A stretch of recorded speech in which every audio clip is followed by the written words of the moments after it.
बच्चों, आज हम लोग हिस्ट्री के सबसे पहला चैप्टर का पेज नंबर 17 में हैं और आज हमारा टॉपिक है a directory rules France. The fall of the Jacobin government allowed the wealthier middle classes to seize power. पिछले वीडियो में हम लोगों ने देखा कि फ्रांस में रिपब्लिक आ जाता है और रिपब्लिक आने के बाद जो एग्जीक्यूटिव का हेड होता है, यानी जो गवर्नमेंट का हेड होता है, वो मैक्सिमिलियन रॉबिस्पियर होता है और मैक्सिमिलियन रॉबिस्पियर जैकोबिन क्लब से होता है। मैक्सिमिलियन रॉबिस्पियर को अंत में गिलोटिन कर दिया जाता है, मतलब उसकी हत्या करवा दी जाती है, ठीक है। और हत्या नहीं कहा जाएगा उसको, उसे मौत की सज़ा दी जाती है, ऐसा बोलना ज़्यादा उचित है। उसे मौत की सज़ा देने के बाद क्या होता है कि अब जो गवर्नमेंट बनती है ये वेल्दियर मिडिल क्लास की बनती है। मतलब मिडिल क्लास में जो ऊँचे हैं लोग, जो मतलब जो पैसे वाले लोग हैं, वो लोग पावर को सीज कर लेते हैं। A new constitution was introduced which denied the vote to non-propertied sections of society। अब फिर से एक नया संविधान बनाया जाता है और इस नए संविधान में दोबारा क्या किया जाता है कि जो नॉन प्रॉपर्टीड सेक्शंस थे, मतलब जिनके पास प्रॉपर्टी नहीं थी, मतलब जो निर्धन लोग थे, उनसे वोट देने का अधिकार छीन लिया जाता है। It provided for 2 elected legislative councils. और जो देश का जो पार्लियामेंट होता है उसके 2 हाउस बनाए जाते हैं जिसे कि लेजिस्लेटिव काउंसिल्स बोला जाता है। ये 2 लेजिस्लेटिव काउंसिल्स बनते हैं। This then appointed a directory and executive made up of 5 members. अब ये जो लेजिस्लेटिव काउंसिल बनता है ये एक डायरेक्टरी को चुनता है, जिस डायरेक्टरी में 5 लोग होते थे और यही 5 लोग मिलकर के सरकार चलाते थे। This was meant as a safeguard against the concentration of power in a 1 man executive as under the Jacobins. और ये 5 लोगों को सरकार का हेड बनाया जाता है। ऐसा इसलिए किया जाता है क्योंकि पिछले बार जब जैकोबिन क्लब की सरकार बनी थी तो रॉबिस्पियर जो था वो अकेला हेड था एग्जीक्यूटिव का, सरकार का, और अकेला हेड होने के कारण सारी पावर उसके पास में थी और वो कितनी मनमानी करने लगा था। इसलिए इस बार लोग क्या करते हैं कि अब 5 लोगों को एग्जीक्यूटिव का हेड बना देते हैं, ताकि जब 5 लोग रहेंगे तो कंसंट्रेशन ऑफ पावर जो है वो एक हाथ में नहीं होगा। However, the directors often clashed with the legislative councils who then sought to dismiss them। अब ये जो डायरेक्टर्स बनते हैं, ये डायरेक्टर्स बनते कैसे हैं? इन्हें लेजिस्लेटिव काउंसिल जो है यही इन्हें चुनती है, और जब ये डायरेक्टर्स बन जाते हैं तो ये लेजिस्लेटिव काउंसिल के साथ ही फिर उलझ जाते हैं, इनके साथ ही इनका क्लैश हो जाता है। क्लैश का मतलब उलझ जाना।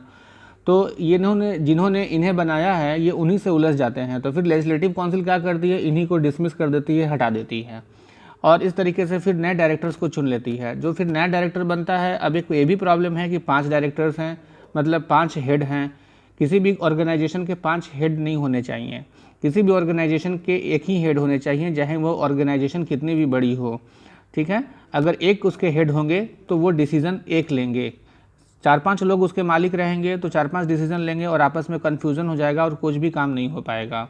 आप उसको ऐसे समझिए कि कोई छोटी सी कार है तो उसमें ड्राइवर एक ही होता है, कोई बड़ा सा बस है तो उसका ड्राइवर भी एक ही होता है। ऐसी बात नहीं है कि बस बड़ा है तो उसमें 5 ड्राइवर होते हैं। तो गाड़ी कितनी भी बड़ी हो, चाहे वो रेलगाड़ी हो, तो उसमें भी ड्राइवर्स जो होते हैं वो एक ही होते हैं, ठीक है।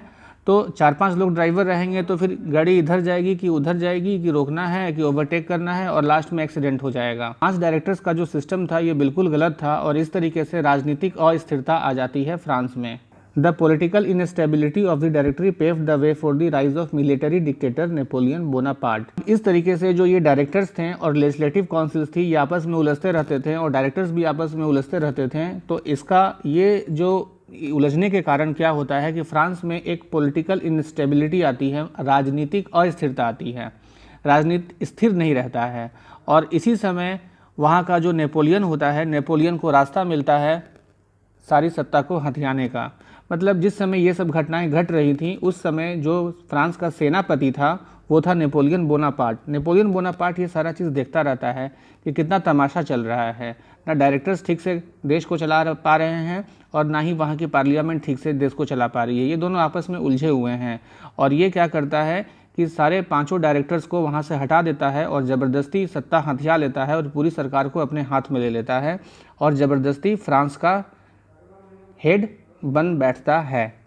Through all this changes in the form of government the ideals of freedom of equality before law and of fraternity remained inspiring ideas that motivated political movement in France and the rest of Europe during the following century।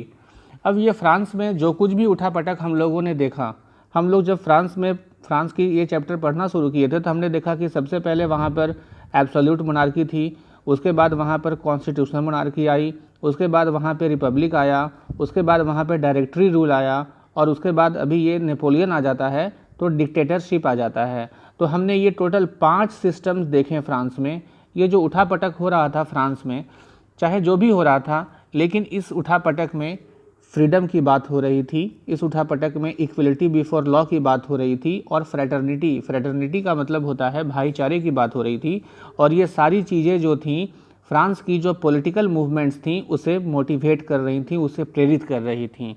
और ये जो सारी चीज़ें हो रही थी ये सिर्फ फ्रांस को ही प्रेरित नहीं कर रही थी बल्कि रेस्ट ऑफ यूरोप, पूरे यूरोप को भी, और हम तो कहेंगे कि यूरोप को नहीं पूरी दुनिया को ये प्रेरणा दे रही थी। आज भी फ्रांस में जो कुछ भी उठापटक हुआ था उस ज़माने में, आज भी वो हमारे देश में उसका कहीं ना कहीं छाप देखने को मिलता है। ठीक है बच्चों, थैंक यू।